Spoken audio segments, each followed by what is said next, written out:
capítulo 3.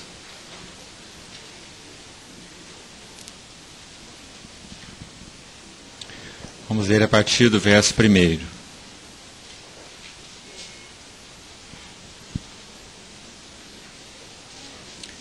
Em chegando o 7º mês, estando os filhos de Israel já nas cidades, ajuntou-se o povo como um só homem em Jerusalém.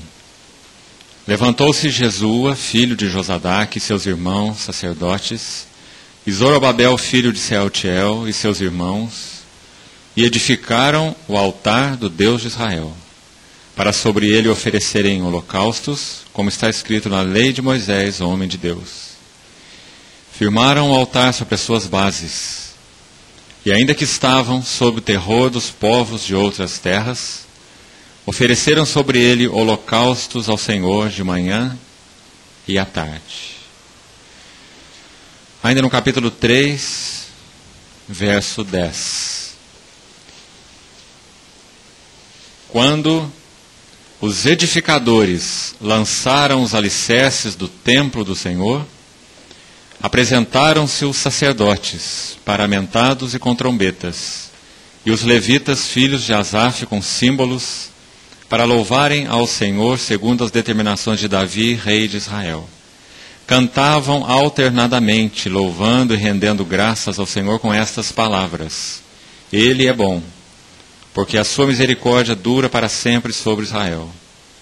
E todo o povo jubilava com altas vozes, louvando ao Senhor, por se terem lançado os alicerces da sua casa. Vamos orar. Pai, uma vez mais nessa noite, nós expressamos ao Senhor que o profundo desejo dos nossos corações é que o Senhor tome a Tua palavra e a abra aos nossos olhos. Elevamos nossos olhos para Ti. Esperamos em Ti. Que Cristo seja revelado de uma maneira mais clara, doce e preciosa aos nossos corações. E que o significado espiritual da Tua casa seja trazido com mais clareza ao nosso espírito, em visão espiritual. Nós entregamos esse tempo a Ti, entregamos tudo a Ti, esperamos tudo de Ti. Em nome de Jesus. Amém. Irmãos, nós temos então compartilhado a respeito desses livros, chamados livros da restauração. Na verdade, num contexto maior, os livros da restauração incluem Esdras, Neemias, Esther, Ageu, Zacarias, Malaquias. Todos esses livros têm a ver com esse período histórico. O livro de Esdras está conectado aos livros de Ageu e Zacarias. Seria muito interessante para os irmãos que, porventura, queiram se aprofundar nos assuntos que temos compartilhado, não deixarem de estudar Ageu e Zacarias, que profetizaram exatamente na época em que Zorobabel estava edificando a casa de Deus, conforme registrado no livro de Esdras, no capítulo 5, se você observar. O capítulo 5 de Esdras inicia com a nota de que Ageu e Zacarias profetizaram durante esse período. E depois, conectado ao livro de Neemias, que restaura os muros de Jerusalém, você terá o livro de Malaquias, conectado a Neemias. E nós temos seguido um esboço em 3 fases. Nós temos visto que o livro de Esdras registra 2 retornos do cativeiro da Babilônia.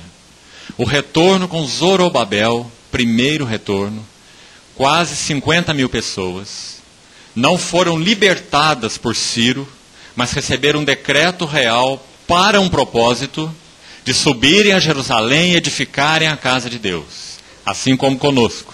Nós também não fomos apenas libertados do mundo, da carne, do pecado, do inferno, mas nós fomos libertados para pertencermos a outro, ao Senhor Jesus, e para sermos cooperadores na edificação da sua casa. Isso precisa ficar muito claro para nós, muito claro. Depois nós temos um segundo retorno com Esdras, narrado a partir do capítulo 7. O nome Esdras significa auxílio. Esdras foi usado por Deus para ornar a casa de Deus, trazendo mais utensílios sagrados que tinham ficado em Babilônia, mais levitas para fortalecer o serviço da casa, porteiros.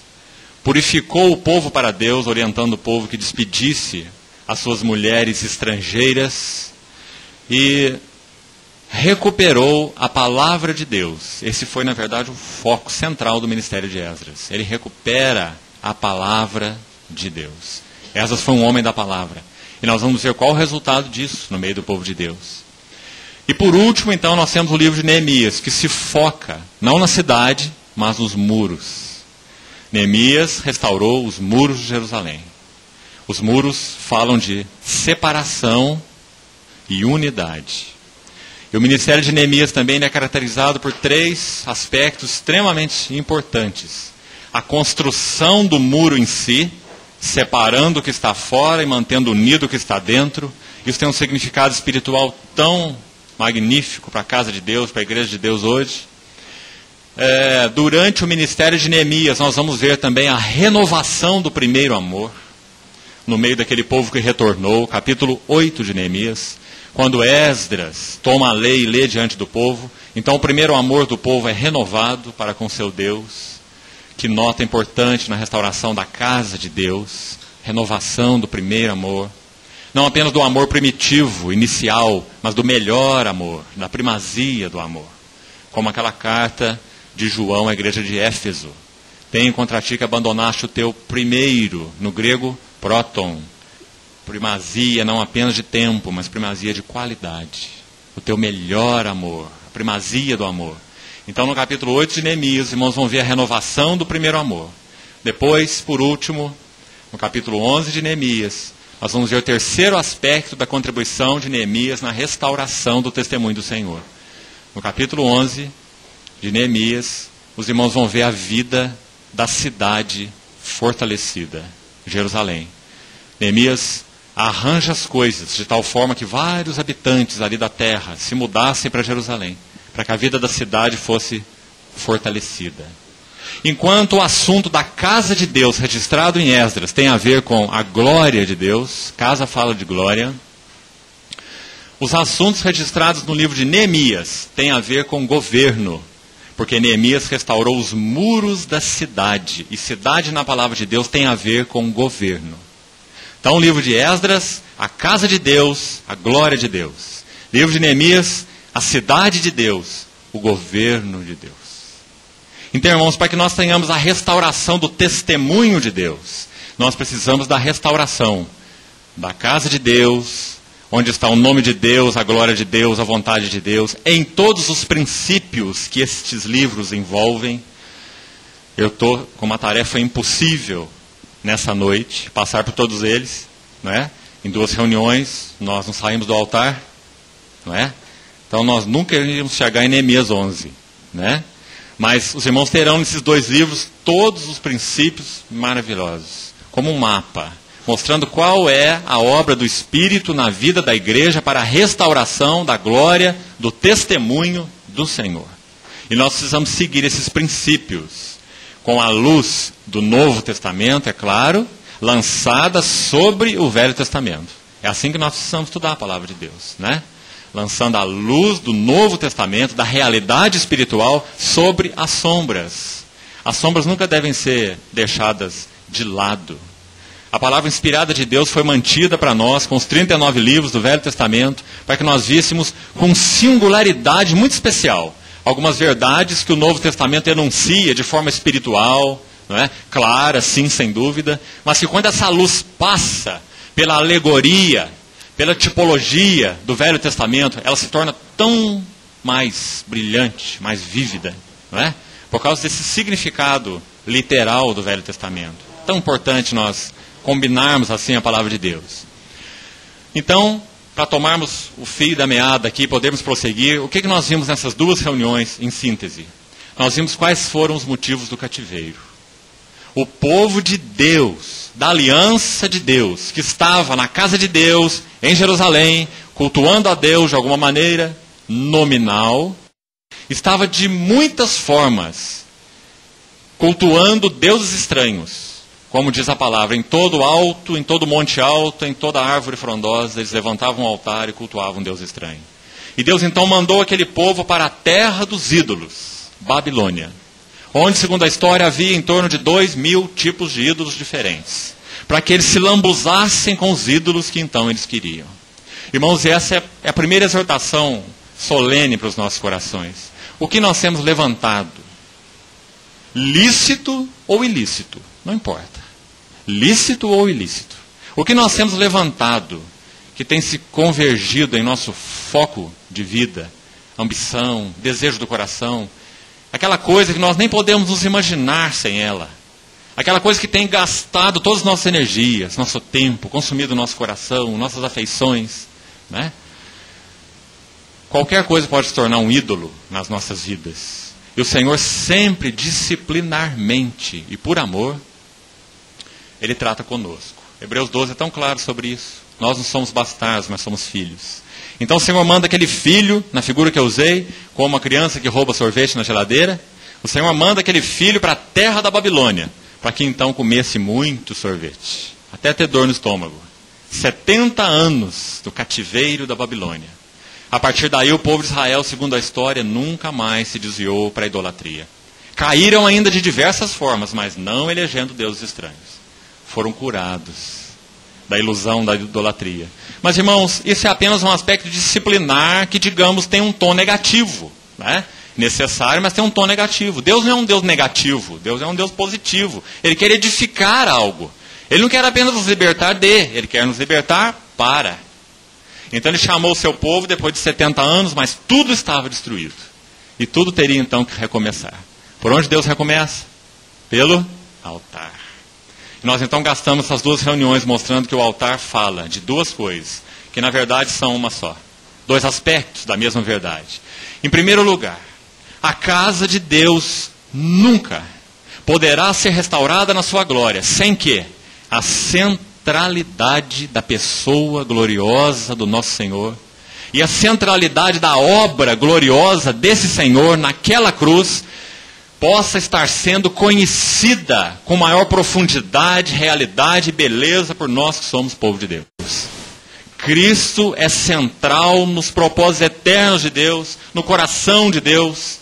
Tu és o meu filho amado, em ti tenho todo o meu prazer. Efésios diz que no final dos tempos a mesma coisa. Tudo irá convergir na plenitude dos tempos para o seu Filho, para que ele obtenha toda a glória. Então, irmãos, de eternidade a eternidade, esse é o propósito de Deus. Então não podia ser diferente, é claro, com a casa de Deus.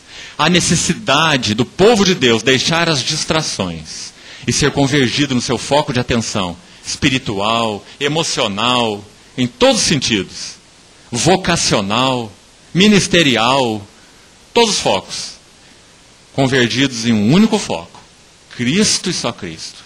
Paulo diz em Filipenses, para mim o viver é Cristo. Paulo diz em Colossenses, Cristo que é a nossa vida, quando Ele se manifestar, nós seremos semelhantes a Ele. Não é? João diz a mesma coisa em 1 João capítulo 3. A si mesmo se purifica, todo que nele tem essa esperança, vê-lo como Ele é, assim como Ele é puro. Não é? Então, irmãos, se a centralidade da pessoa e obra de Cristo não tem sido restaurados, ou seja, se a palavra de Deus não tem sido aberta, e nós não temos visto que Cristo é a chave que abre a palavra de Gênesis a Apocalipse, nós não estamos vendo nada. Nós estamos vendo bênçãos de Deus, nós estamos tendo uma concepção de Deus não bíblica, não é? Muitas vezes contrária à Bíblia. Nós precisamos resgatar na igreja de Deus a visão bíblica de Deus. Então há necessidade que a palavra de Deus seja aberta, recuperada. Essa é a grande contribuição do ministério de Esdras, né? Mas, irmãos, na figura, na tipologia, Esdras 3, o levantamento do altar, que no Novo Testamento é realizado pela cruz. O altar do Velho Testamento sempre é uma figura da cruz do Novo Testamento. Então, ele abarca esses dois aspectos. A realidade objetiva do altar é Cristo crucificado. Decidi nada saber entre vós, senão Cristo e este crucificado. Nós não pregamos a nós mesmos, mas a Cristo Jesus como Senhor. Não é? Então a centralidade da pessoa e obra de Cristo. Inesgotável Cristo, infindável Cristo. Cristo que quanto mais nós, pela graça, pelo Espírito, em sabedoria, revelação, entendimento, mais conhecemos, mais vemos que não conhecemos. Quanto mais conhecemos, mais o amamos. Quanto mais conhecemos, mais os nossos corações são convertidos para Ele. Né? Então, irmãos, a centralidade da pessoa de Cristo é fundamental na restauração da casa de Deus. Isso nós vimos no primeiro dia. No segundo dia, ontem, nós vimos o aspecto subjetivo do altar. Isso toca o que o Novo Testamento chama de caminho da cruz. Irmãos, na verdade, essas verdades andam juntas. Se nós estamos realmente vendo nosso Cristo na sua glória, na centralidade da obra, da sua cruz, inevitavelmente, nós reconhecemos, pelo mesmo Espírito, muito bem, que nós também precisamos andar e passar pelo trabalho da cruz, pelo caminho da cruz. E só para quem sabe completar alguma coisa a respeito de ontem, o caminho da cruz, o trabalho da cruz em nós, não significa sofrimento em si mesmo e por si só. Porque há pessoas que quanto mais sofrem, mais amargas se tornam. O trabalho da cruz é o sofrimento mais a palavra de Deus. Quando nós ouvimos a palavra de Deus em meio ao sofrimento, isso é trabalho da cruz. Agora, irmãos, há ainda uma outra nota, assim como Jó. Jó sofreu naquele livro, desde o capítulo 3, quando ele começa a relatar o seu sofrimento, né? Mostrado ali nos capítulos 1 e 2, Jó então vai sofrendo, e inquirindo Deus, e o seu ego se levantando, e ele arguindo Deus. Jó devia ser um advogado, a profissão dele eu acho que era advogado, porque ele falava assim: eu já tenho bem encaminhada a minha causa, que o Todo-Poderoso se defenda. Mas o problema é que Deus não descia ao tribunal de Jó, para ser arguído por ele, não é? Ele estava com a causa prontinha, mas Deus não vinha ao tribunal. Sabe como Deus nos trata? Em períodos em que nós estamos sendo, de certa forma, moídos por Ele, inicialmente, com silêncio. O silêncio de Deus é ensurdecedor.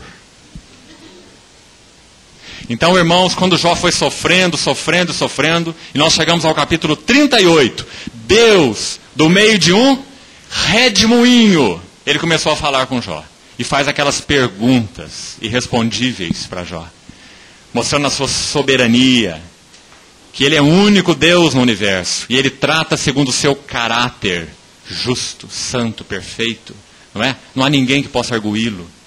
Então, ele fala de um redemoinho por quê? Paulo, Filipenses 3, quando ele diz assim: eu prossigo para o alvo, para o prêmio da soberana vocação de Deus em Cristo Jesus. Aquela palavrinha na nossa tradução, Ferreira de Almeida, soberana vocação, não é tão boa, embora obviamente não seja errada, né? A palavra original aponta para uma vocação ascensional, uma vocação que chama para cima. Por isso você vê o falar de Deus a Jó de um redemoinho. Ele quer levar Jó para um nível superior de vida com ele. Jó estava num nível inferior, justo. Um homem que, ele diz, né, no seu próprio testemunho, quando ele saía assim na praça, os jovens saíam correndo só de vê-lo. De tanta santidade, justiça, pureza, integridade. Ele diz assim: os nobres põem a mão na sua boca, os príncipes ficam abismados. Esse era o caráter de Jó, esse homem Jó, não é? Mas de alguma maneira então ele era egocentralizado, ele se gloriava na sua própria justiça, como um hipopótamo e um crocodilo, como nós vimos ontem. Então Deus vem e mete um anzol no nariz daquele crocodilo, e começa a falar com ele no capítulo 38, para mostrar para ele que ele precisava ser trocado de cativeiro.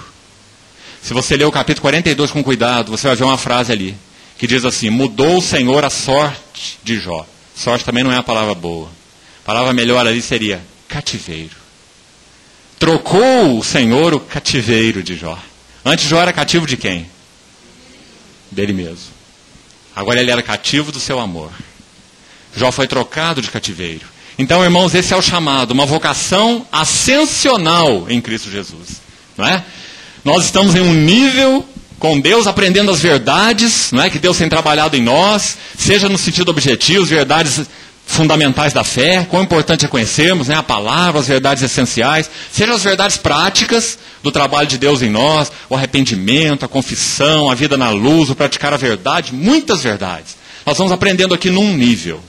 E depois então chega um momento em que Deus precipita uma nova crise na nossa vida, para que nós sejamos elevados a um outro nível, onde nós vamos aprender as mesmas verdades, não novas verdades. O povo de Deus tem sido iludido aí também. Nova unção, nova moda, novo profeta, novo profetiza, nova mensagem, nova unção, não é?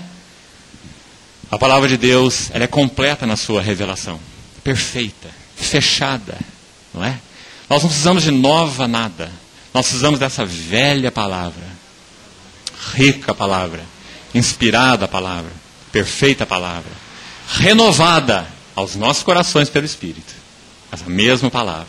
Então nós vamos passar pelas mesmas verdades, só que em níveis mais elevados. Quando nós nascemos de novo, de alguma maneira nós sabemos o que é arrependimento. Senão nós não poderíamos ter nascido de novo. Não é? Nós sabemos o que é arrependimento. Mas à medida que você vai sendo trabalhado por Deus no caminho da cruz, você vai aprendendo o que é arrependimento realmente. Você não vai aprendendo apenas o arrependimento ligado a coisas que você faz ou que se manifestam de você. Você vai aprendendo arrependimento no nível do que você é. O problema nosso não é que nós pecamos, é que nós somos pecadores. É que o pecado está em nós.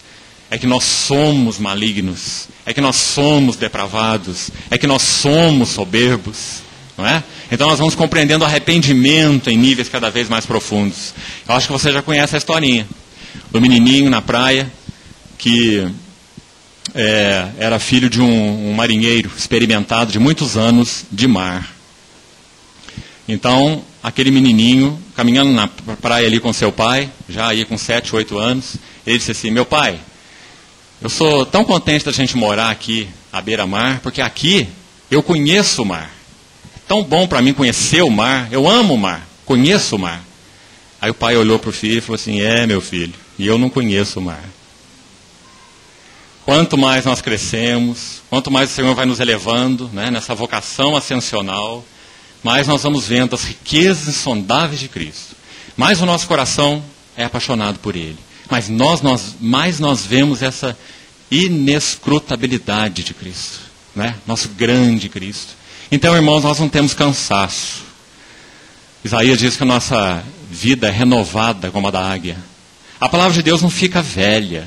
E nós não ficamos sentindo coceiras no ouvido, não é? Para ouvir mestres segundo as nossas próprias cobiças, como Paulo diz. Mas nós vemos que toda a beleza de Cristo está revelada na sua palavra. E nós precisamos que pelo Espírito essa palavra seja aberta a nós, não é? Então, de novo, esse seria o aspecto objetivo da cruz. A visão de Cristo pessoa e de Cristo obra. O aspecto subjetivo da cruz, o tratar de Deus, o caminho da cruz. Ontem nós examinamos 4 referências do Novo Testamento, que mostram no que a cruz precisa ser aplicada nas nossas vidas. A cruz nos separando das afeições naturais, a cruz nos separando da autopiedade, a cruz nos separando do amor ao mundo, Lucas, a cruz nos separando da glória pessoal, João capítulo 12. Quão profundamente a cruz precisa entrar em nossas vidas. O que é a cruz entrar? O trabalho da palavra viva de Deus, espada afiada de 2 gumes, que penetra e divide alma de espírito. Na medida que o Senhor fala aos nossos corações, nosso ser é desnudado. E isso é parte do trabalho da cruz. Espada, palavra viva e eficaz. Então, irmãos, exponhamos-nos à palavra diariamente. Amemos a palavra, meditemos na palavra, exortemos uns aos outros com a palavra, porque só a palavra pode nos limpar esse terreno baldio. Sejamos um povo que se reúne para a palavra. Não se reúna por causa dos irmãos. Não se reúna para marcar ponto, como se reunião da igreja fosse trabalho, onde você bate seu cartão. Mas se reúna para Ele. Se expõe à palavra. Contacte os irmãos, ministre aos irmãos, receba ministração dos irmãos. Porque todo membro é ativo no corpo. Nós estamos sendo edificados para Deus, não é? Então a palavra de Deus, o primeiro braço do trabalho da cruz que nós vimos ontem, né? Que opera morte e ressurreição. 2 gumes. Morte nos despojando do velho homem. Ressurreição nos revestindo do novo homem. segundo Efésios capítulo 4. Né? Já examinamos tudo isso ontem. E o outro braço do trabalho da cruz, a providência de Deus. Se nós cremos na soberania de Deus, nós cremos na providência de Deus. As duas coisas são inseparáveis. Ele é quem ordena todas as circunstâncias. Irmãos, Deus nunca ordena o nosso pecado, porque Ele não é autor do pecado. Mas a sua soberania é tão magnífica, que Ele é soberano até sobre os nossos pecados. E Ele usa os nossos pecados para tratar conosco. Às vezes de forma tão dolorida, que nós tenhamos cuidado com essa questão. Há caminhos de pecado que nos marcam com sequelas para toda a vida. Até na nossa própria, de algum modo, na nossa relação na igreja de Deus, no testemunho ao mundo. Embora a restauração de Deus sempre é completa, né?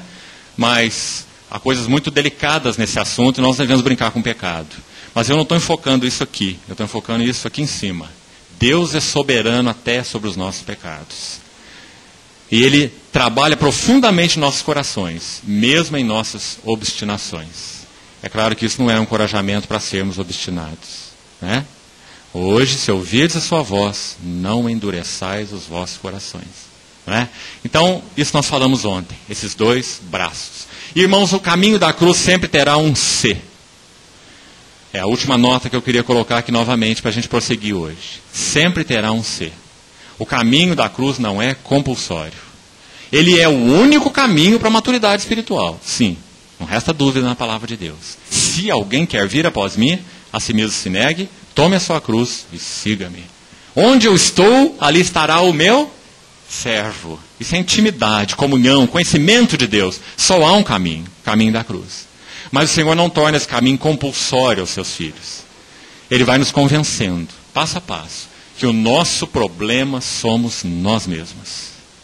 E na medida que Ele vai convencendo, então, nós vamos tomando a cruz. Senhor, fala a Tua palavra viva. Senhor, me ensina a ver que o Senhor é quem molda as circunstâncias. E Senhor, trabalha esse idólatra que sou eu. Jó, no capítulo 42, ele usou essa palavra. Pois que ele viu a Deus, sofreu, ouviu a palavra, viu os caminhos de Deus, ele diz assim, eu falei de coisas que eu não entendia, maravilhosas demais para mim. E no verso 5 ou 6, ele diz assim, por isso agora eu me arrependo e me abomino. A palavra hebraica para abomino é uma palavra muito significativa. Ela sempre tem relação no Velho Testamento com idolatria. Você vai encontrar vários textos que dizem, os ídolos são abominação ao Senhor. Essas palavras são relacionadas. Quando Jó disse assim, eu me arrependo e me abomino, ele está dizendo, Senhor, eu me arrependo, eu sou um idólatra. Me abomino no pó e na cinza. Então, irmãos, esse é o caminho da cruz. O altar foi o primeiro elemento a ser restaurado nesse retorno do povo de Deus do cativeiro da Babilônia. Essa é a nota mais importante. Há um princípio de interpretação na Bíblia, ou da Bíblia, que diz o seguinte, a menção de qualquer palavra, qualquer ideia, qualquer assunto, a primeira vez nas Escrituras, estabelece o princípio dentro do qual aquele assunto sempre será tratado nas Escrituras. Então, esse primeiro elemento na restauração de Deus, o altar levantado, estabeleceu o princípio. Sem altar, nós não temos nada. Tudo que vem depois depende do altar. Os irmãos vão ver até onde pudermos ir hoje. Todos os princípios que vêm a partir daí estão vinculados ao altar. A essa visão da pessoa e obra de Cristo e ao caminho da cruz. Então, irmãos, o próximo passo, conforme já li na introdução, no capítulo 3 mesmo, no versículo 10 e no versículo 11, você vai ver, o contexto se inicia no verso 8, né? Esdras 3:8. Você vai ver que o próximo passo, o que está escrito aí? Nos versos 10, no verso 11. Foram lançados os alicerces. Vamos procurar luz no Novo Testamento sobre esse assunto? Abra, por favor, Atos 2:42. Atos 2:42. Vamos dar uma olhada nesses alicerces, de uma forma neotestamentária, que vai nos trazer então luz, né, para a casa de Deus, que é a igreja. Atos 2:42. O que diz aí? E perseveravam 4 coisas. Vamos ver a ordem, porque ela é importante. Na doutrina dos apóstolos. Irmãos, também há uma corrente dentro da cristandade hoje que diz assim, olha, nós não queremos e não precisamos de doutrina. Nós queremos e precisamos de vida. Como se doutrina e vida fossem separados. O Senhor Jesus em João 6 diz assim, ele disse assim aos seus discípulos, João 6, 63, as palavras, doutrina, ensino, as palavras que eu vos tenho dito são espírito e vida. Não é? Agora o Senhor Jesus é Deus. Dele fluíam as palavras livre e plenamente. Não é? Nós, para que isso seja uma realidade espiritual, precisamos conhecer o Cristo da cruz e a cruz de Cristo. Não é? Para que então nós possamos fluir da mesma maneira, palavra com vida. Por causa então do nosso ego, de uma vida não quebrada, de uma falta do conhecimento do caminho da cruz na prática. Muitos falam da cruz, pregam a cruz, mas não andam no caminho da cruz. Não é? Então a falta de quebrantamento gera essa dicotomia. Nós falamos palavras, adquirimos conhecimento, fazemos cursos, vamos em conferências, nos enchemos daquela bagagem, nos tornamos aquela cebola, só tem cabeça, não é? O girino, não é? Só tem aquele cabeção, mas não tem corpo, não é? E nós mesmos somos áridos, frios, secos no coração, no relacionamento com Deus, e levamos para os outros aridez, frieza e sequidão. Não somos edificados e não edificamos ninguém. Falta do caminho da cruz, não é? Do Cristo da cruz de Cristo, do caminho da cruz. Então, irmãos, na verdade, essas duas coisas nunca deveriam ser dissociadas. Deveriam andar juntas. As palavras que eu vos tenho dito são espírito e são vida. Deus sempre fez tudo pela palavra. Por isso Ele preparou homens. Por isso Ele teve que preparar. Não é? Porque esses homens precisavam extravasar a viva palavra de Deus. Então todos foram para o cadinho de Deus. Fora do cadinho de Deus ninguém é preparado. A maioria dos seminários evangélicos hoje no nosso país, você entra com um pouquinho de fé, sai sem fé nenhuma. Há uns dias atrás, conversando com um pastor recém-formado, ele me disse, semana passada, que quando ele concluiu, estava na fase de conclusão do seu seminário, entrou um professor. Pegou a Bíblia, abriu a porta, colocou a Bíblia para escorar a porta aberta e disse assim, esse livro serve para isso, e apenas para isso. A maioria dos seminários, não todos, são liberais, modernistas. Eles não creem que a Bíblia é a palavra inspirada de Deus. Eles creem que a Bíblia contém a palavra de Deus. Então nós vamos ser juízes sobre ela, porque ela contém a palavra. Onde ela está? Ela está aqui, esse aqui não, esse não é inspirado, esse aqui não foi João. Esse livro, Isaías tem que ser 2 escritores. Como Isaías pode ser um escritor só, um livro desse? Não é? E os eruditos entram com a sua erudição vazia, não é? Não admitem que João poderia ter escrito aquele evangelho, porque aquela linguagem é muito refinada para um pescador como João. Eles esquecem que para você falar sobre Jesus, você não precisa ter erudição, você só precisa amá-lo. E João amava o Senhor. E João se reclinou sobre o peito do Senhor. Por isso ele podia escrever sobre o Senhor, como escreveu em João, no seu evangelho. Então, irmãos, que o Senhor nos ajude, nesses dias, a termos resgatado esse caminho. Porque senão, nós nunca teremos restauração da casa de Deus. Nós podemos até ter restauração de doutrina. Ortodoxia. Éfeso tinha ortodoxia. Discernimento até. Provaste falsos apóstolos e os achaste mentirosos. Mas tenho contra ti. Deixaste teu primeiro amor. Irmãos, o que será na nossa vida? Que de alguma maneira pode estar se interpondo entre a face do Senhor e a nossa. Porque nós não fomos salvos por doutrina.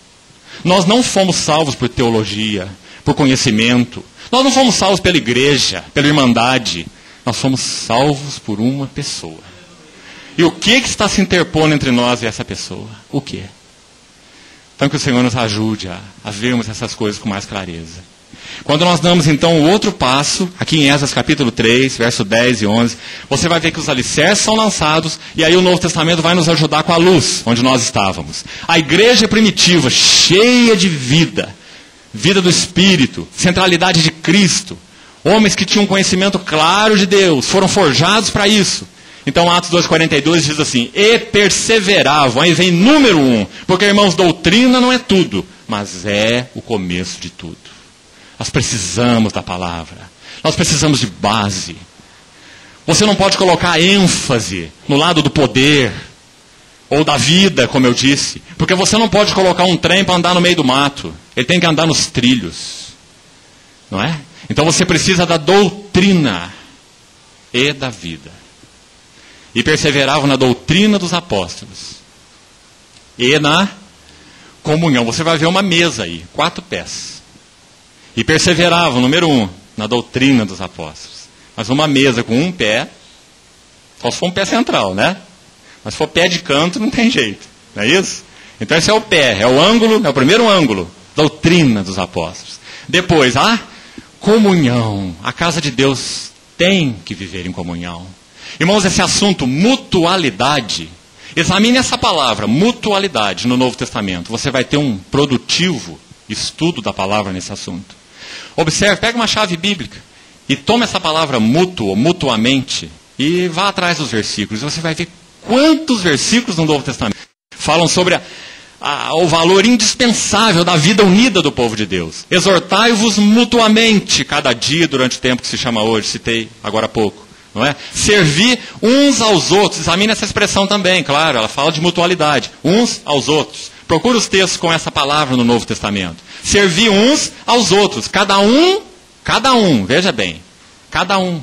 Não é o líder, seja ele quem for, servindo a todo mundo. Não é? É cada um, conforme o dom que recebeu, como bom dispenseiro da multiforme graça de Deus. Se alguém fala, e esse ministério é tão prioritário na casa de Deus, falar a palavra de Deus, fale conforme os oráculos de Deus. Mas também se alguém cuida, se alguém serve de uma forma ou de outra, faça segundo o que Deus supre. Não é? Então perseveravam na doutrina dos apóstolos e na comunhão. E depois, e no partir do pão, porque o partir do pão reflete a centralidade da pessoa e da obra do Senhor no viver da igreja. O Senhor ordenou que a mesa dele fosse central no reunir do seu povo e não periférica. Onde nós temos colocado a mesa do Senhor no nosso reunir? O apóstolo Paulo, em 1 Coríntios 11, diz que nós podemos reunir nesse assunto para pior e não para melhor. Por falta de discernir o corpo. Não é assim que ele fala? Em 1 Coríntios 11? Porque o partir do pão é central na vida do povo de Deus. Porque ele mostra o significado da obra do Senhor, da expiação, da glória da pessoa e obra de Cristo. Não é? E da glória da igreja constituída como um só pão, como ele também fala em Coríntios. Embora sendo muitos, somos um só pão, um só corpo. Por isso participamos do único pão. Não é? Então o partir do pão é tão central na vida da igreja por causa disso. Porque toca nessas verdades fundamentais. E depois ele acrescenta, e nas orações. Então fala daquele aspecto relacional mais pessoal, mais íntimo. O que é orar? Orar é ouvir Deus. Né? Não falar com Ele. Essa é a consequência. Orar é ouvir Deus. Orar é ser sensível a Deus. Orar é andar com Deus. Orar é manter companheirismo com Deus. Irmão, há uma obra, pela bondade do Senhor, traduzida para o português, em 3 volumes, uma trilogia, de um autor canadense, James Houston, chamado Orar com Deus.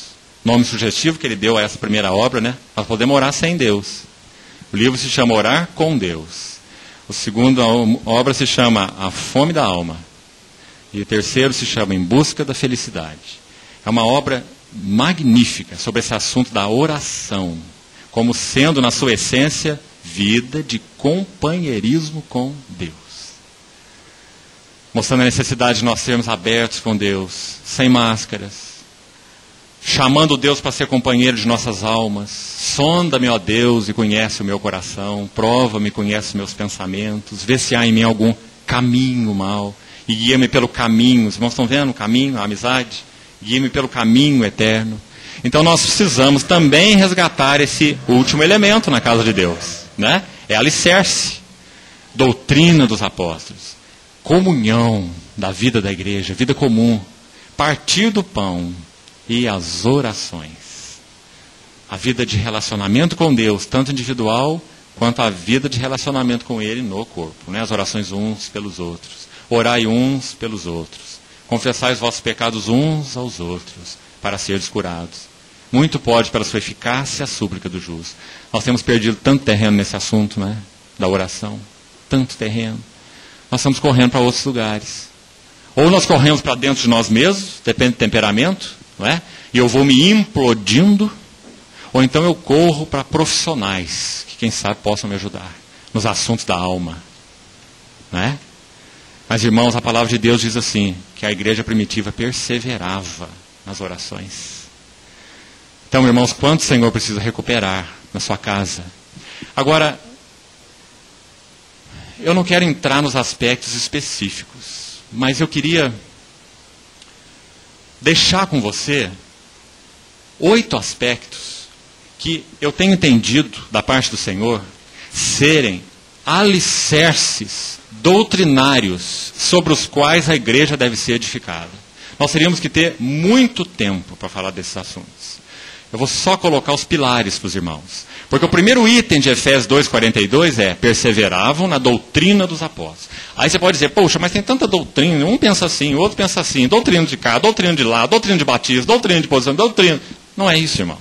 Há uma doutrina dos apóstolos que não é negociável. Que não é penso assim, o outro pensa assim. São alicerces da palavra de Deus, conforme a revelação de Deus, de Gênesis e Apocalipse, inegociáveis. Alicerces sobre os quais a igreja de Deus deve ser edificada.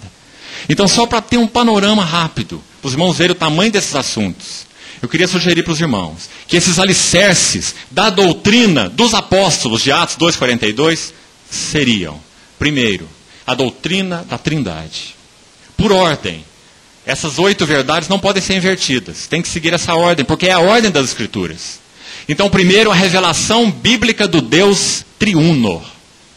Quantas heresias no início da história da igreja bateram nessa tecla? As chamadas controvérsias trinitárias. Não é?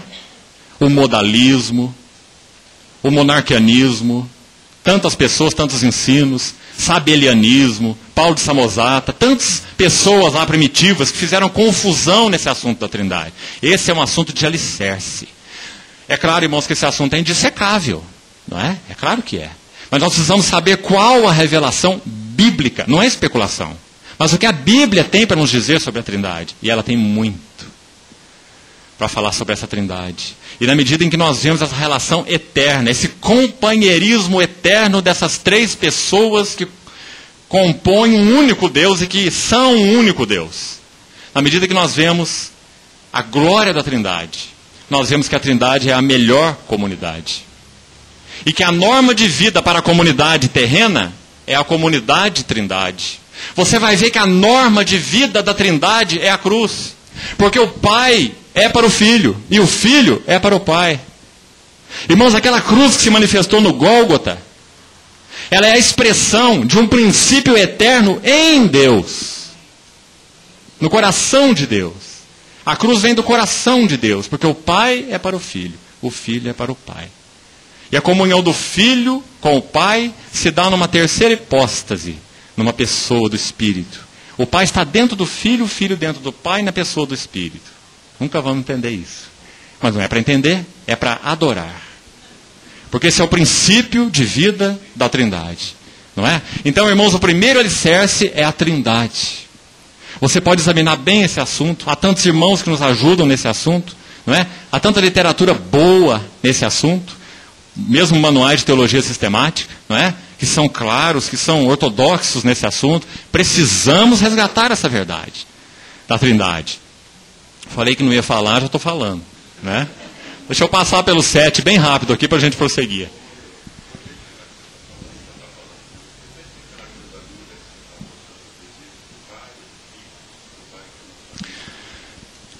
O Deus triuno, Pai, Filho e Espírito Santo. 3 pessoas, um único Deus. Na consumação eterna do propósito de Deus, quando na vinda do Senhor Jesus, o que vai acontecer? A Trindade, que é a origem de tudo, estará satisfeita com a consumação de tudo. Porque o Pai terá uma família de filhos semelhante ao seu Filho. Esse não é o seu propósito? Escrito lá em Romanos 8. Cristo, o Filho, terá uma noiva que ele ama e um corpo para se expressar. E o Espírito Santo, um templo para habitar. Essas figuras são as figuras de Efésios. O Pai e uma família de filhos, semelhantes ao seu Filho. O Filho é a sua noiva amada, que também é o seu corpo.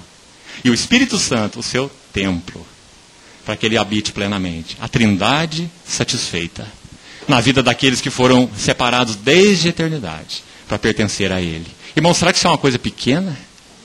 Será que nós não precisamos subordinar todas as nossas vocaçõezinhas, entre aspas, a esse assunto? Nós somos chamados para ser conformes à imagem do seu Filho, para que ele seja o primogênito entre muitos irmãos. E esse chamado é tão seguro que a Bíblia coloca o texto de Romanos 8 com os verbos no passado. Porque é tão seguro. Cristo já fez. E nós não estamos andando agora nesse caminho, respondendo ao chamado dele para nos rendermos completamente. Romanos 8 diz assim: aos que predestinou, a estes também chamou. Chamada eficaz. Aos que chamou, a esses justificou. E aos que justificou, a esses nós já estamos até glorificados já, quanto ao propósito de Deus. Porque isso ele já fez em Cristo. E quando Cristo, que é a nossa vida, se manifestar, nós seremos manifestados com Ele em... Então nós já estamos glorificados. Estamos apenas aguardando isso se consumar. Mas não é aguardando de braços cruzados. É aguardando andando no caminho da cruz. Para que alma e espírito possam ser divididos. Para que a imagem de Cristo possa ser formada em nós. Gálatas tem 3 frases muito interessantes, que são uma chave para a compreensão daquele livro. No capítulo 2, capítulo 1, você vê Paulo falando assim: aprove a Deus revelar seu Filho em mim. Revelar Cristo. Capítulo 2 diz assim: não vivo eu, mas Cristo vive em mim. E capítulo 4 diz assim, verso 19: meus filhos, por quem de novo sofro dores de parto. Até ser Cristo, 3 passos. Qual é o propósito de Deus? Revelar Cristo a nós. Que Cristo viva em nós, mas também que Cristo seja formado em nós. Né? Irmãos, Deus não desiste desse processo. Porque isso é o que Ele estabeleceu desde a eternidade. E Ele vai corrigir nossa vida. É como você ter aqui uma grande linha reta. Propósito eterno de Deus. Conformar-nos à imagem do Seu Filho. E infelizmente, por causa do nosso pecado, nós andamos assim nessa linha, zigue-zagueando. Mas os cuidados de Deus nos fazem sempre bater de volta nessa linha. Mas nós precisamos andar assim. Sabe por que nós andamos assim? Quando uma pessoa está viva e bem viva, você faz um eletrocardiograma dela, como é que sai o eletrocardiograma? Porque ela está muito viva. Mas a hora que ela morre, o que acontece? Nós precisamos morrer para que a nossa vida tenha constância espiritual. Paulo diz assim: eu levo no meu corpo o morrer de Jesus, para que também a sua vida se manifeste nos vossos corpos mortais. Não é? Os irmãos estão vendo? De modo que em nós opera, mas em vós, na igreja de Deus sempre vai ser assim. Enquanto nós estivermos entulhados como os poços de Isaac, não pode fluir vida de nós. Mas à medida que a cruz vai operando e desentulhando os poços, em nós opera a morte, mas em vós a vida. Esse é o caminho da cruz. Irmãos, que necessidade nós pegarmos a linha desse fio central. Se você pegar a linha desse fio central, você não se desvia para lugar nenhum. Porque você compreende qual é o propósito de Deus. Formar Cristo em nós, digamos que o lado objetivo. Para isso, o caminho da cruz. Esse é o lado subjetivo. Se nós fugirmos disso, nós estamos fora do propósito eterno de Deus, conforme revelado nas Escrituras. E Deus deverá nos trazer de volta. Deus mesmo deverá nos convencer disso, de que esse é o caminho. Né? Então, o primeiro alicerce seria a Trindade, como eu já coloquei. Agora eu vou só passar pelos outros para a gente poder, então, prosseguir. Segundo alicerce, pela ordem da revelação bíblica, que a casa de Deus precisa ter resgatado nesses nossos dias. A encarnação do Verbo de Deus. Clareza quanto à natureza divina e humana em uma única pessoa. Graças a Deus pela contribuição aqui no Brasil de Heber Carlos de Campos, com aquele livro As Duas Naturezas do Redentor. Que lindo livro. É claro que eu sei que em alguma coisinha, longe de ser essencial, pode não bater com as convicções de, quem sabe, alguns de nós, não é? E acho que nós temos certa liberdade até nesses assuntos. Mas no que concerne a essência, e isso é que é importante, ele é preciso. Porque ele mostra a pessoa do Senhor Jesus, o nosso Redentor, como sendo 100% Deus e 100% homem. Em uma única pessoa. Duas naturezas que não se misturam, mas que correm juntas. Duas naturezas, uma única pessoa. Os irmãos, estudando esse assunto, compreenderão por que ele é tão importante. Se você não vê o Senhor Jesus assim, a cruz perde o seu valor. Porque a cruz é a próxima verdade, ou a expiação, se você quiser colocar aí. Depois da encarnação, a expiação. Como nós vamos compreender a expiação se nós não compreendemos quem fez a expiação? Não é? Ou quem é essa pessoa que fez a expiação? Então, irmãos, a cruz tem valor. A obra de expiação, terceiro alicerce, satisfez ao Pai, a altura do Pai, que é Deus, porque quem morreu naquela cruz é Deus. Ele não é um tanto Deus e um tanto homem. Ele é 100% Deus. Então nós fomos justificados à altura da santidade, da justiça e da glória de Deus. Deus ficou satisfeito com a morte do seu Filho, porque o seu Filho é Deus. Deus estava em Cristo, reconciliando consigo o mundo. Nós temos que afirmar que no Senhor Jesus, Deus sofreu. Deus que em si mesmo, na sua natureza eterna, é impassível. Não é? Mas no Deus encarnado, Deus homem, Senhor Jesus, Deus sofreu. E o homem venceu a morte. Tudo que é afirmado a respeito da natureza divina, deve ser afirmado com relação à natureza humana. Jesus ressuscitou o morto Lázaro como homem, e não apenas como Deus. Nós temos uma compreensão muitas vezes deficiente nesse assunto. Né? Nós achamos assim, agora ele colocou a divindade em ponto morto. Porque agora ele está lá chorando, lá no túmulo de Lázaro. Agora ele vai falar, Lázaro, sai para fora. Agora ele colocou a humanidade em ponto morto. E pôs a divindade para funcionar. Não há como separar. Em tudo que Cristo é e fez, divindade e humanidade andaram juntas. E essa é a maravilha do nosso Redentor.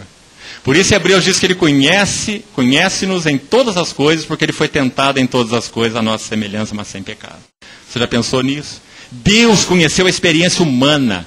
Final de João capítulo 2, João 2, se não me engano, verso 24. Diz assim que Jesus não precisava que ninguém lhe desse testemunho a respeito da natureza humana.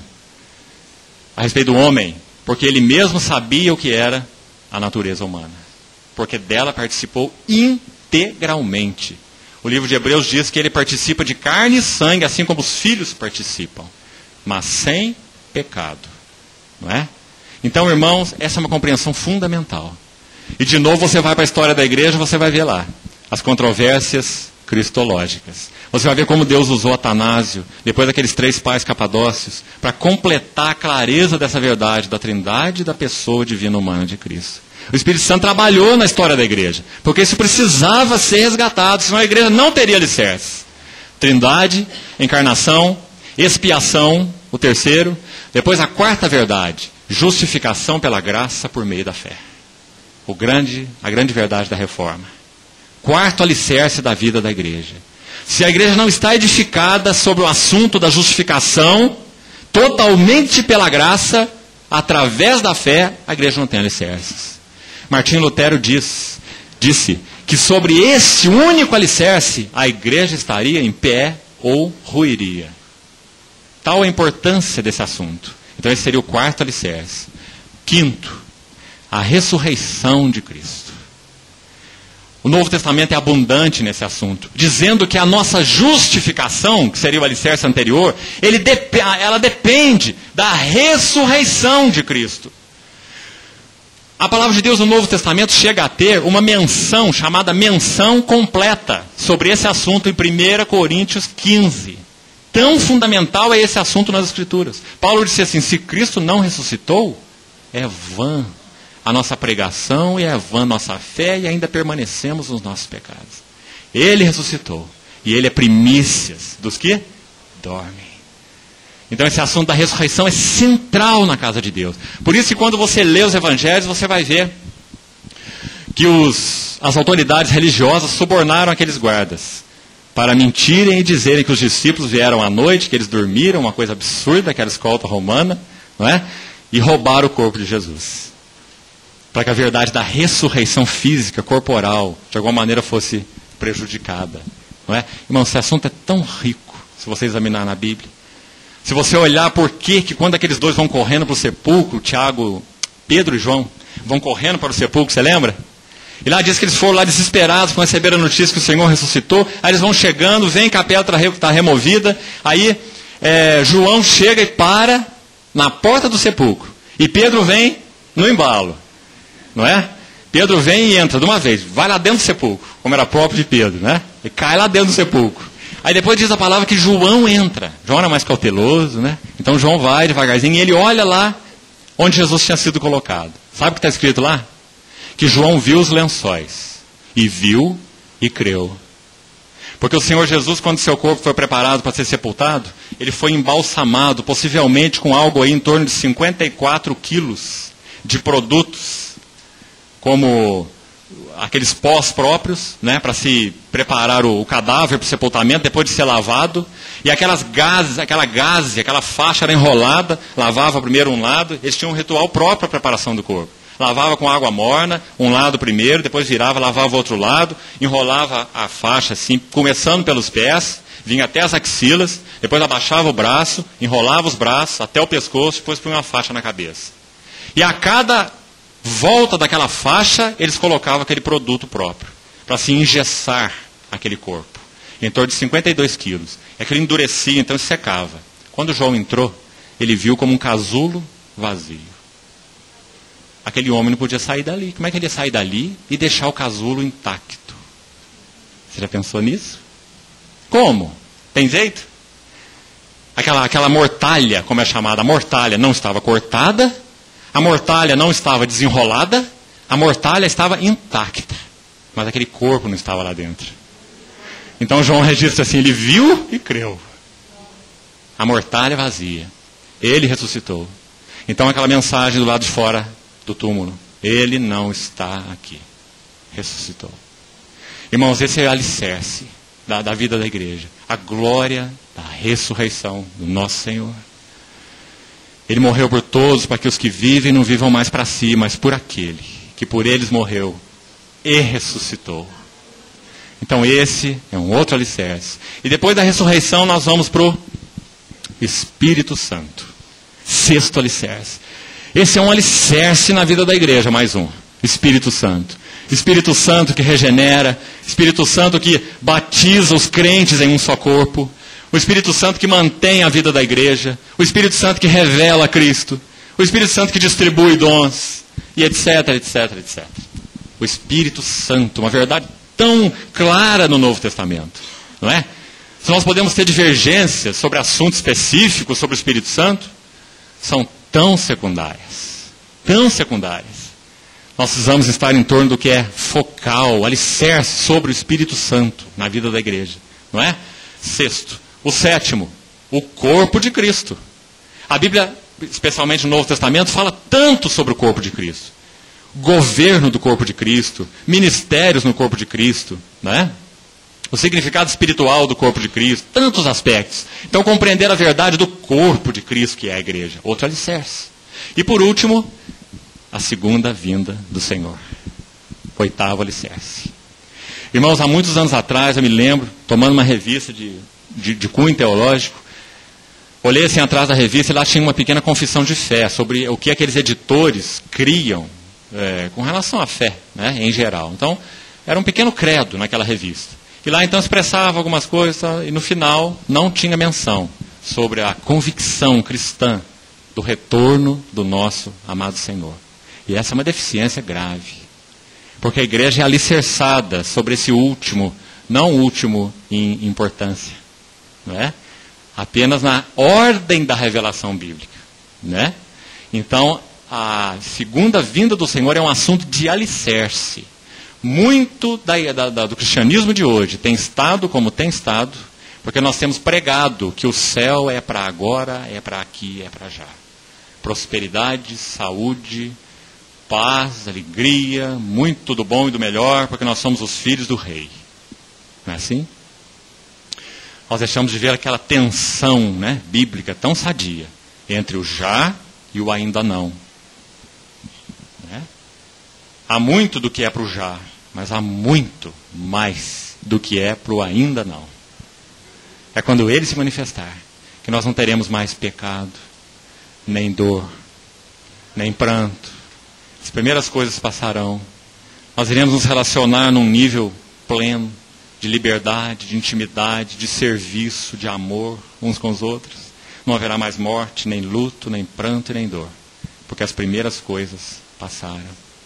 Irmãos, se nós não temos essa santa expectativa, a nossa fé é deficiente. Por mais que nós possamos amar e seguir o Senhor nessa vida, é tão pequeno diante do que o Senhor trará na sua vinda.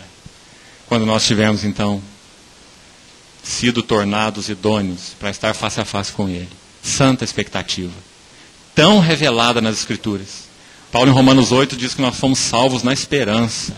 E esperança que se vê não é esperança. Ele diz que é por causa dessa salvação, esse aspecto final da nossa salvação, não é? O aspecto da vinda do Senhor, da glorificação, ser futuro, que o Espírito geme com gemidos inexprimíveis. Não é? É por isso que nós não encontramos satisfação plena em nada nessa vida. Por melhor que seja. Porque até mesmo na comunhão com o nosso Senhor, nós não encontramos plena satisfação. Você conhece aquele hino Desde Betânia, de autoria do irmão Otmani?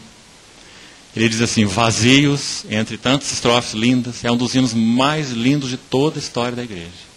Aquele hino diz assim: vazios são os meus dias, pois aqui não estás. Senhor, te peço, não demores a voltar. Com sua terra sonha o peregrino, com sua pátria o exilado além. Será que nós nos vemos assim como cristãos, exilados em terra estranha? Esse irmão se via assim. Com a sua terra sonha o peregrino, com a sua pátria o exilado além. Distante, o noivo pensa em sua amada. De amados pais, saudade os filhos têm. Assim também anelo ver teu rosto, ó meu querido e amado Salvador. Ah, se eu pudesse agora a tua face ver, até quando esperarei por ti, ó meu Senhor. Então, irmãos, essa é uma verdade de alicerce nas Escrituras, a segunda vinda do Senhor. Então, esses seriam 8 alicerces. Nós vamos gastar aqui o tempo até que o Senhor venha, examinando esses 8 alicerces. Então, acho importante colocar isso, porque os irmãos veem que é o próximo passo, lá de Esdras capítulo 3. Lançados os alicerces do templo. A casa de Deus tem fundamentos, tem alicerces que precisam ser resgatados. No capítulo 4, você vai ver o que acontece quando os olhos da igreja se voltam para a centralidade da pessoa e obra de Cristo, e quando os alicerces da casa de Deus começam a ser lançados. O que está escrito em Esdras 4? Os adversários de Judá e Benjamim. Irmão, enquanto a igreja estiver brincando de roda e girando ao redor por todo o vento de doutrina, o diabo não se incomoda. Mas quando nós estamos com os nossos olhos, pela graça de Deus, pelo Espírito, sendo focados na pessoa e obra de Cristo e no caminho da cruz, os inimigos se levantam e tentam parar a obra.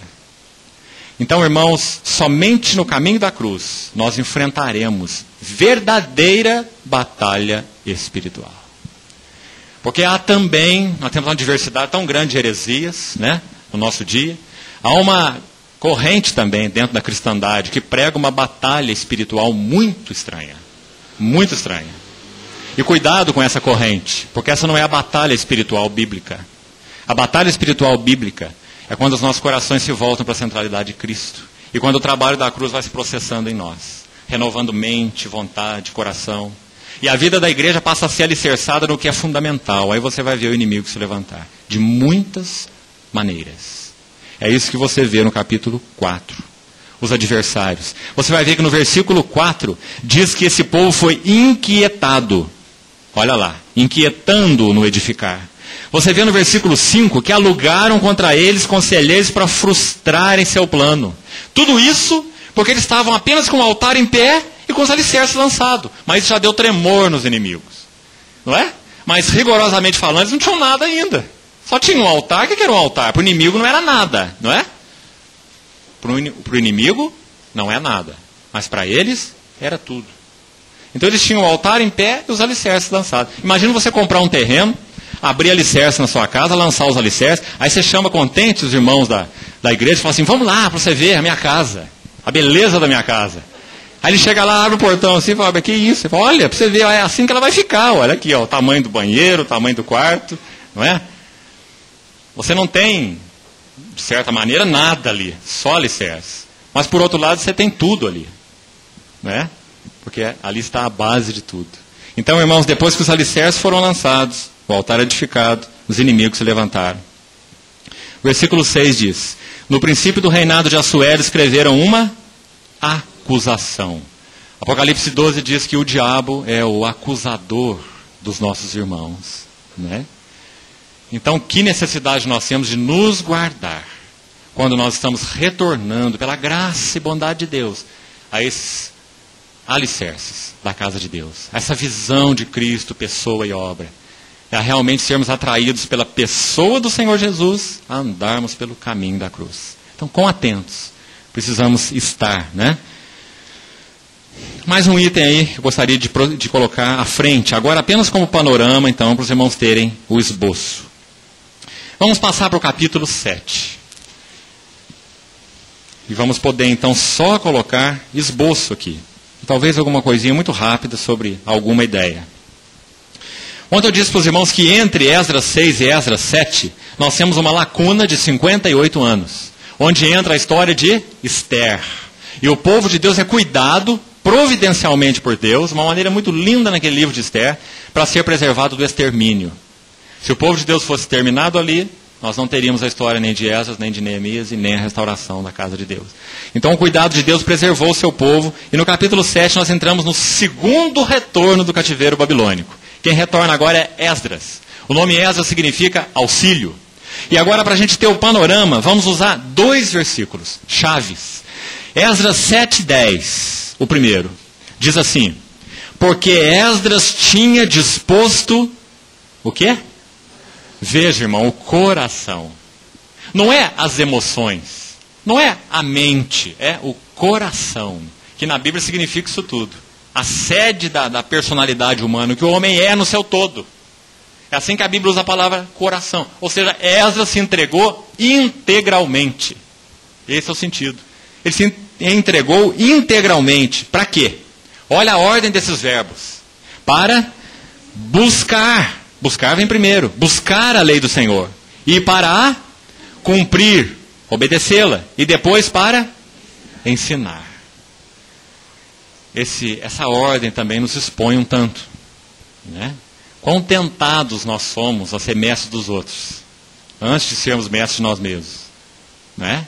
Quando nosso coração se volta integralmente para o Senhor, nós buscamos a sua palavra para conhecê-lo. Nós buscaríamos a sua palavra, quer nós fôssemos a única criatura viva da face da terra. Porque nós queremos conhecer o nosso Cristo como revelado nas Escrituras, na sua palavra. Você já conhece aquela historinha de um jovem que ouviu um pregador já mais amadurecido ministrar a palavra. E quando aquele pregador terminou de ministrar, chegou o jovem lá e perguntou assim para ele, fui tão edificado com a sua mensagem, Deus me abençoou tanto, queria que você me ajudasse a entender como que você preparou esse sermão. E o mais velho, então, o pregador, respondeu assim, um sermão não se prepara. Uma vida é preparada. A verdadeira obra é a que emana da vida. Então, se nós não conhecemos o caminho da cruz, nós não poderemos ser bênçãos para outros. Pão partido, vinho derramado. Então, essa é a ordem de Esdras 7:10. Dispôs-se integralmente para buscar a lei do Senhor. E para obedecê-la. E por último, para ensinar. Porque quando você conhece a Cristo, um encargo, um fardo queima no teu coração. Você quer edificar tua esposa para Cristo. Você quer edificar teus filhos para Cristo. Você quer edificar teu lar como testemunho de Cristo no meio de uma geração pervertida e corrupta, no qual resplandecemos como luzeiros no mundo. Nós queremos, dentro da orientação além família, porque essa é a nossa primeira esfera de ministério, precisamos tanto ter convicção disso, né? A partir daí, segundo o Senhor ordenar. Nós iremos então contribuir para a edificação de outros nas esferas designadas de Deus para cada um. Pode ser lá o teu irmão mais chegado, um grupo de irmãos, a igreja toda, além da tua cidade, o mundo inteiro. Deus tem as esferas específicas e os usos específicos. E não apenas com a palavra, não é? Mas com a vida inteira, com o resultado do trabalhar do Senhor em nós. Às vezes nós achamos que servir a Deus e ministrar é a palavra. Nós resumimos ministério à palavra. Mas a Bíblia tem pelo menos 3 listas extensas de ministério, que incluem muitas coisas, entre eles a palavra. A palavra é um item, embora um item prioritário, central, mas é um item, no meio de tantos itens. Então, esse era o coração de Esdras. No caso, Esdras contribuiu com a palavra. Ele era escriba, versado na lei do Senhor, não é? Por causa dessa centralidade da palavra. Então, versículo 10 mostra a chave, o coração de Esdras. Depois o versículo 27 diz assim: Bendito seja o Senhor, Deus de nossos pais, que deste modo moveu o coração do rei para, uma palavrinha-chave aí agora, ornar. Isso resume o ministério de Esdras. Quando ele voltou com a segunda leva de cativos para Jerusalém, ele trouxe mais sacerdotes, levitas, mais cantores, porteiros, dádiva dos tesouros do rei em prata, ouro e coisas preciosas, mercadorias, sal, muita coisa. Ele trouxe utensílios da casa de Deus que ainda estavam na Babilônia. Resumindo, Esdras fortaleceu o serviço da casa de Deus. Então, se formos resumir o ministério de Esdras, para os irmãos depois, se quiserem estudar o livro, dentro de um panorama, nós vamos ver que Esdras contribuiu de 3 formas. Primeiro, recuperou a palavra de Deus. Está escrito aí em Esdras 7:10. Recuperou a palavra. Segundo, Esdras fortaleceu o serviço da casa de Deus, trazendo mais levitas, cantores, porteiros, utensílios. Ele embelezou, ornou, como está escrito Esdras 7:27. Ornar a casa. Quanta necessidade há disso nos nossos dias, não é? Ornarmos a casa de Deus. Um despertamento a respeito dessa verdade de que somos sacerdócio santo. Cada um de nós é sacerdócio santo. Nós somos mestres em carregar os outros de tarefas. Cada um de nós é um sacerdote santo, para ministrar a casa de Deus, para servir uns aos outros, cada um segundo a esfera do que Deus concedeu a cada um, não é? Conforme a multiforme graça de Deus, fortalecer o serviço da casa de Deus. Esse é um aspecto da restauração. Até quando a igreja vai funcionar na base de 2 ou 3 elementos, por mais espirituais que eles possam ser, meus irmãos, não é questão disso, não é questão dos elementos, é questão do que Deus tem. Deus tem um ministério para o corpo ministra, não é? O natural nos ajuda a entender o espiritual. O que é no seu corpo que não serve para nada? Não é verdade? Tudo no corpo tem uma função. Se eu não tivesse sobrancelha, você não ia aguentar o que você suasse, né? Aquele suor salgado ia descer tudo para o teu olho. Sobrancelha é importante no corpo. Ela ajuda na visão. Você não precisa só do ministério profético. Um irmão que tem um verdadeiro ministério profético, uma compreensão clara dos propósitos de Deus, visão espiritual. Você precisa de uma sobrancelha em cima desse irmão. Porque o suor pode cair no olho dele, e ele pode deixar de ver. Por trás de um profeta, tem que haver irmãos que suportam, que sustentam, que amam, que ministram. Não é? Quão falhos nós somos em nos acharmos freelancers no meio do povo de Deus. Na igreja de Deus não há freelancer. Nós somos dependentes uns dos outros, membros uns dos outros, né? Essa é a verdade bíblica. Então, irmãos, Esdras ornou a casa de Deus, fortaleceu o serviço da casa, sacerdócio santo. E um último item, com relação ao ministério de Esdras, ele purificou o povo para Deus. Se você ler o livro de Esdras, você vai ver que ele foi usado por Deus para purificar o povo dos casamentos mistos. E aqui eu queria colocar só um item, já que eu disse que nós não vamos ter tempo de estudar. Esdras, quando ele fez o que fez, exercendo seu ministério aí, em parte da restauração que coube a ele, ele fez o que fez com seus olhos voltados para a vinda do Messias. Porque se a raça fosse contaminada e se perdesse em casamentos mistos, o Messias não poderia vir da casa de Israel, da casa de Davi. Então, quando Esdras entende que o povo se corrompeu e manda despedir as suas mulheres estrangeiras, é para que a linhagem santa fosse preservada e o Messias pudesse vir e então cumprir o seu propósito segundo a visão do povo que o aguardava, o povo da aliança. Os irmãos veem a importância?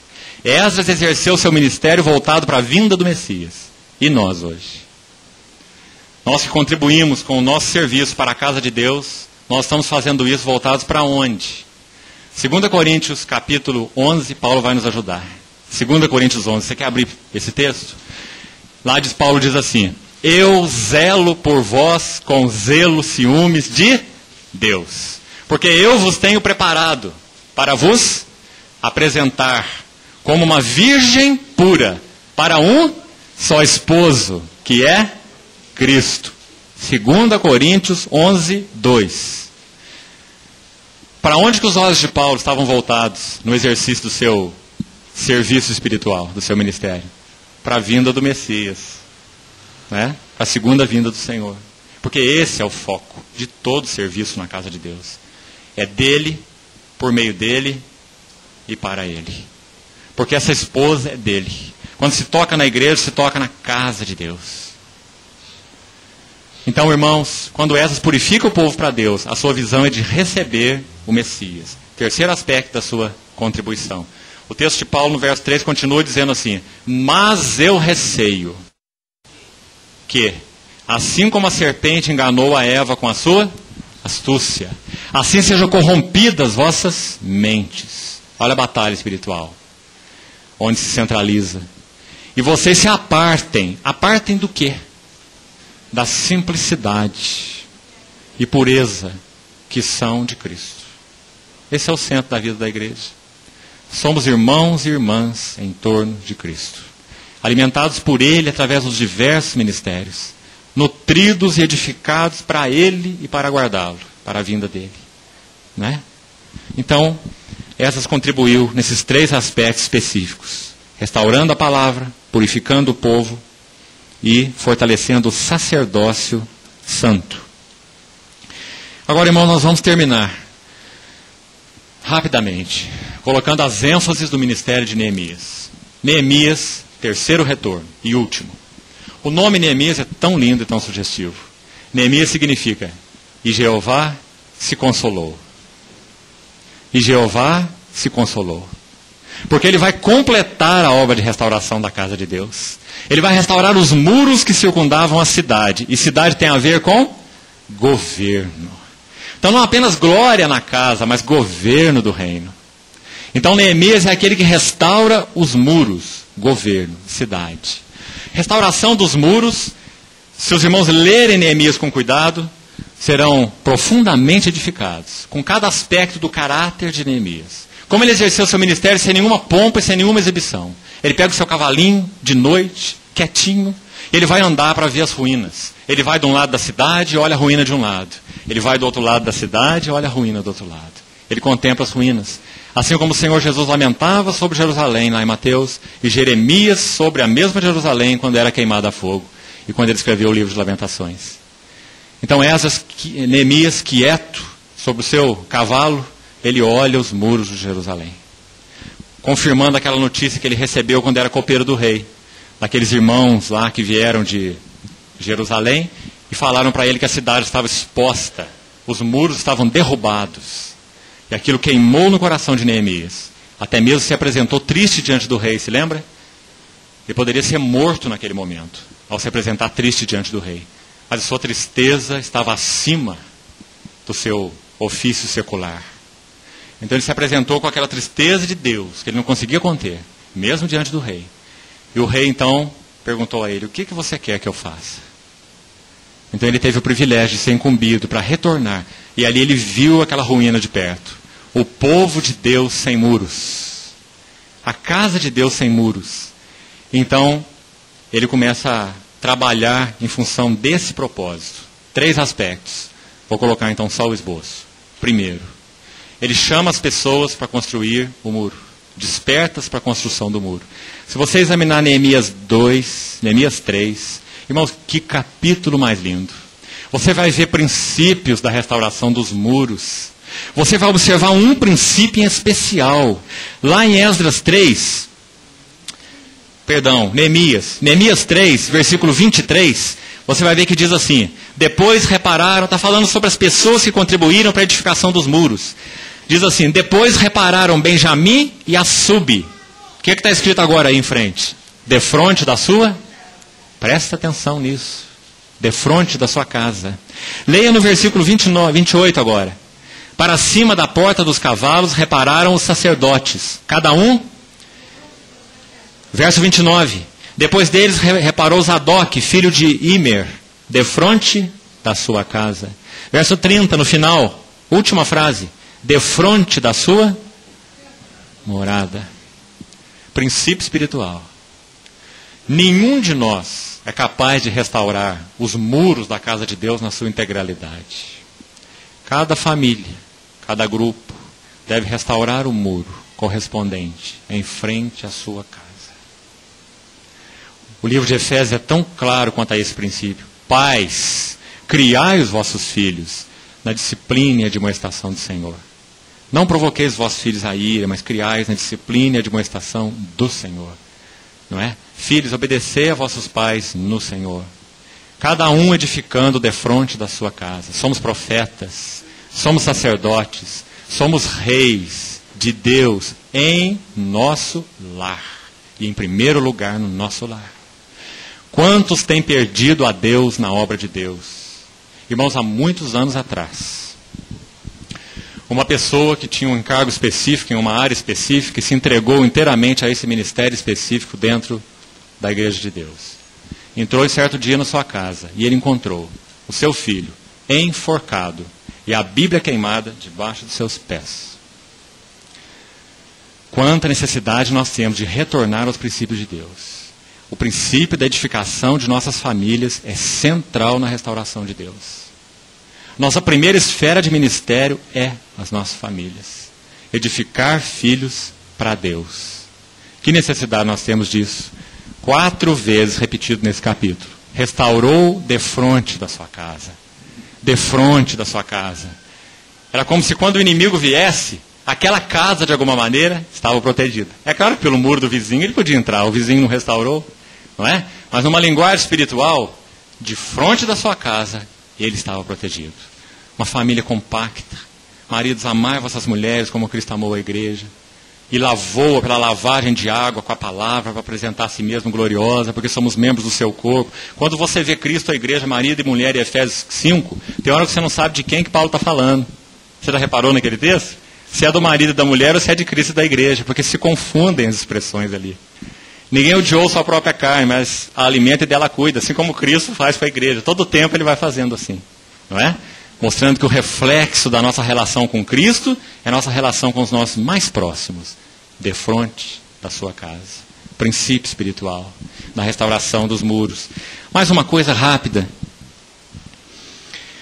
que eu queria mostrar para os irmãos. Neemias capítulo 3, verso 8. Presta atenção aqui. Neemias 3:8. Ao seu lado reparou Uziel, filho de Araías. Presta atenção, quem era esse Uziel? Um dos ourives. E junto dele, Ananias, um dos... Irmão, restauração de muro envolve carregar peso, no meio de muita poeira e barulho. Estavam ali ourives, que tem que trabalhar com tato fino, delicado, não pode tremer. Não é? Como um cirurgião. E perfumista, que não pode ter seu nariz cheio de poeira e de areia o dia inteiro, não, porque ele precisa designar claramente entre um aroma, uma essência e outra.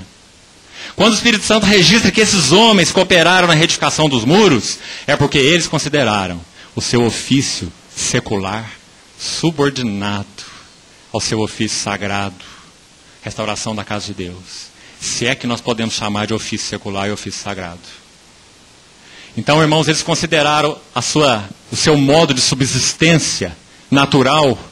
Ele é ourives, ele trabalha com isso e precisa sobreviver com isso. O outro é perfumista, trabalha assim, deve sobreviver assim. Mas há algo maior a ser feito. Ele ainda é ourives, ele ainda é o perfumista. Mas então eles consideraram os seus ofícios em segundo plano. E colocaram as mãos nas pedras e na poeira para a restauração dos muros. Então, irmãos, essa é mais uma nota que o Espírito Santo não deixou passar. nessa nota de louvor a essas pessoas que assim contribuíram. Se você olhar, a primeira menção do capítulo 3 diz que eles começaram a reedificar pela porta das ovelhas. Diz que o Eliasibe, que era sumo sacerdote, com os sacerdotes seus irmãos, começaram, o primeiro passo da reedificação dos muros, reedificaram a porta das ovelhas. E se você ler a ordem da restauração dos muros todinha, você vai ver que o verso 32 termina com a porta das ovelhas. Significa que eles deram a volta. Cada família, cada sacerdote, cada contribuição, de frente da sua casa, e alguns ajudavam os outros, você vai ver no relato, e fazia um grupo, e vamos lá ajudar ele em frente à casa dele. Você vai ver isso aí também. Não é apenas eu de frente da minha casa, as outras casas que se afumentem. Mas eu de frente da minha casa, e agora eu vou lá ajudar o meu vizinho. Restaurar de frente à casa dele. Você vai ver isso em Neemias 3. Tão lindo, irmãos. Num significado espiritual tão claro para nós hoje. Não é? E você vai ver que ela começa na porta das ovelhas e termina na porta das ovelhas. Eles deram a volta. O Senhor Jesus, em João 10, verso 7, ele diz assim: eu sou a porta das ovelhas. Começaram por ali e terminaram por ali. Para nós terminarmos então, se os irmãos forem avançarem mais um passo aí, no capítulo 8, a gente vai entender que Neemias contribuiu então, assim como Esdras, de 3 maneiras também, 3 maneiras principais. Primeiro, capítulo 3, ele contribui na restauração do muro, propriamente dita.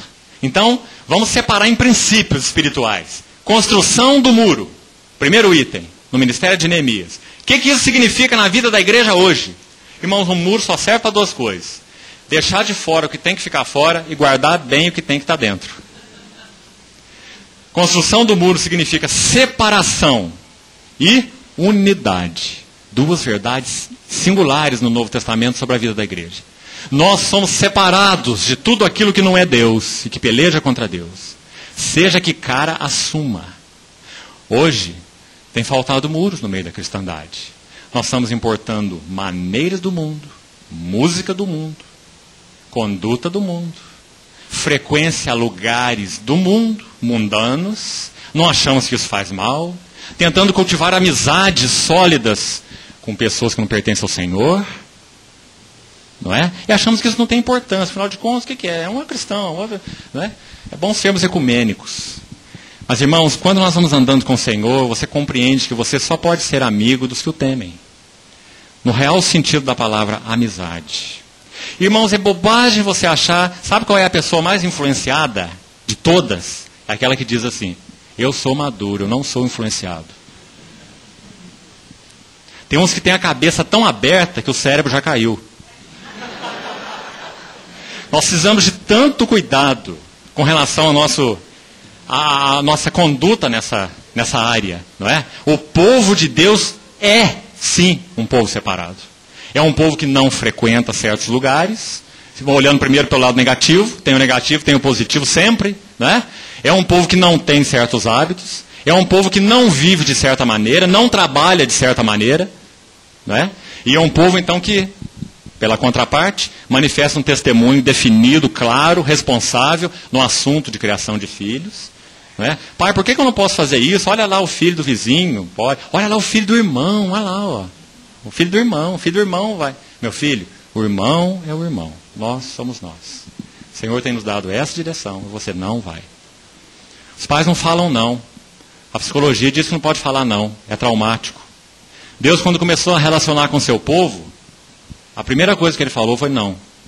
Não terás outros deuses diante de mim. Não farás para ti imagem de escultura. Não matarás, não cobiçarás, não adulterarás. Não é? Então, irmãos, nós temos tido tanta liberdade, entre aspas, que muitas vezes tem se traduzido em libertinagem. Então nós precisamos de muros de novo na igreja. Sermos separados. Para que o nosso testemunho possa ter impacto, possa ter realidade. Do contrário, nunca terá realidade. Então o muro fala de separação. Mas graças a Deus, a contraparte positiva é unidade.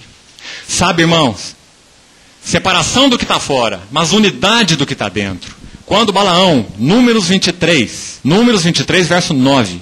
Quando Balaão sobe naquela montanha, comprado por preço, para amaldiçoar o povo de Israel, 3 vezes ele tenta e não consegue. O Espírito de Deus se apossa dele e pronuncia bênção sobre aquele que era o povo da aliança. que estava debaixo do sangue do Cordeiro. Era um povo que tinha, sim, rebeldia, murmuração, problema, dificuldade, erro, tinha de tudo ali. Mas era um povo olhado por Deus debaixo do sangue do Cordeiro pascal lá no Egito. Era um povo da aliança, é um povo que não pode ser amaldiçoado, porque é um povo abençoado pelo sangue do Cordeiro. É um povo que tem que ser tratado, sim, mas é o povo da aliança.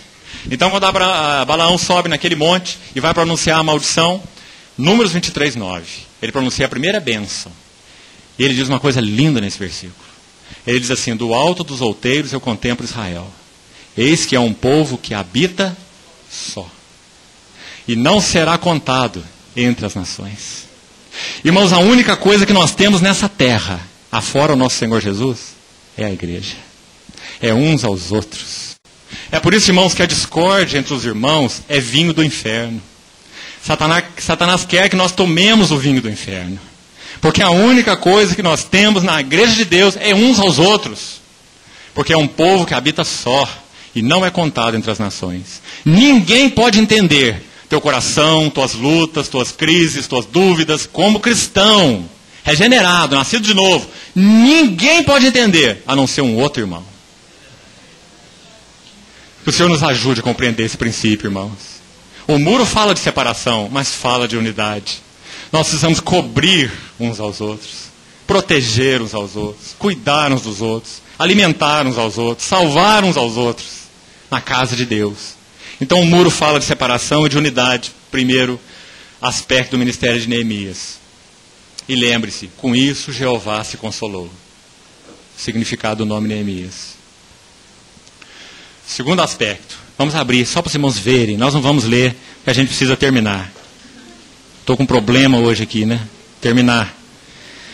Neemias, capítulo 8, não vou ler nada. Se os irmãos olharem Neemias 8, os irmãos vão ver que Esdras é usado aqui, no livro de Neemias. Esdras, Neemias 8. Esdras é usado para fazer o quê? Pregar a palavra. Desde a alva até o meio-dia. Se eu inspirar em Esdras, nós vamos amanhecer aqui, né? Esdras pregou desde a alva até o meio-dia.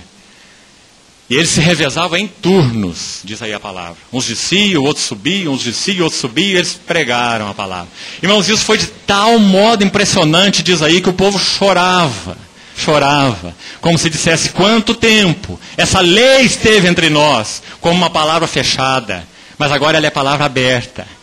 Então eles adoravam o Senhor, e os que ministravam começaram a exortar eles, falaram: não pranteeis, não choreis, porque esse é um dia consagrado ao Senhor. A alegria do Senhor é a vossa força. Texto hoje tirado fora do contexto, como tantos. Sabe qual é a alegria do Senhor? Nosso arrependimento. Esse povo estava chorando quando ouviu a palavra, chorando de arrependimento. Então, aquelas pessoas diziam: não pranteeis, não choreis, esse dia é dia consagrado ao Senhor. O Senhor está alegre, e a alegria dele é a vossa força. O Senhor estava se deleitando com seu povo, chorando diante da sua palavra aberta, palavra recuperada. Que necessidade hoje, como eu disse para os irmãos, todos os avivamentos genuínos na história da igreja, o que eles nos deram em primeiro lugar foi um púlpito aberto, uma palavra aberta, não é? Porque se a palavra de Deus não é aberta, a glória de Deus não pode ser recuperada, a casa de Deus não pode ser edificada. Então, irmãos, segundo aspecto da contribuição de Neemias, através de Esdras, né? A renovação do primeiro amor, através da palavra de Deus. E por último, então, para terminarmos, os irmãos abrirem agora lá no capítulo 11 e lerem. Os irmãos vão ver que Neemias, ele propõe que diversos cidadãos de outras cidades se mudassem para Jerusalém, para que servissem ali então de guardadores do templo, da casa, e a cidade não ficasse então exposta. E a população da cidade de Jerusalém era muito escassa. Apesar do templo já estar edificado, os muros já edificados, mas cada um morava nas suas cidades, trabalhavam ali e depois iam embora. Então Neemias traz uma grande parte do povo para morar em Jerusalém, para que a vida da cidade fosse fortalecida. Isso fala, é claro, como eu disse, desse fortalecimento da vida do reino e da vida no reino. Então, irmãos, em resumo, esse foi o palmilhar que o Espírito Santo nos deu aí nesses livros da restauração. Eu creio que nós podemos tomar cada princípio desse e desenvolver. Em cada livro, Esdras e Neemias, e mais Ageu e Zacarias, que você puder estudar com calma, com cuidado. O Senhor nos ajude a guardarmos, mesmo que umas sementes no nosso coração. Colocando aqui num saquinho, mas não pondo no guarda-roupa, senão elas mofam.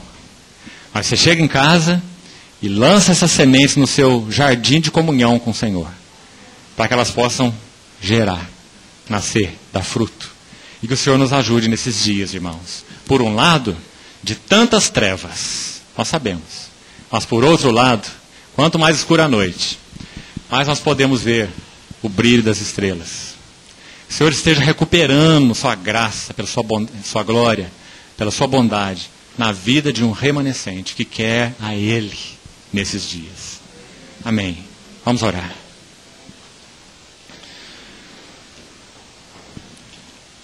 Pai, nós pedimos em nome de Jesus que o Senhor possa verdadeiramente gerar nos nossos corações o espírito de arrependimento. Essa é a nossa oração. Desejamos que o Senhor nos leve aos teus pés plenamente entregues, plenamente convictos de quem o Senhor é e de quem nós somos, tanto do nosso pecado como da nossa chamada. Nós somos pecadores. O Senhor tem tanto a trabalhar em nós, mas também nós somos os teus eleitos, nos quais o Senhor quer formar Cristo, para que a tua casa seja edificada. Senhor, cativa o nosso coração, subordina tudo nas nossas vidas a Ti, tudo mesmo, Senhor, tudo. Fala aos nossos corações sobre as questões específicas de cada um de nós, na nossa vida doméstica, na nossa vida relacional, na nossa vida de trabalho, na nossa vida da igreja. Desnuda o nosso ser, nosso coração, Senhor.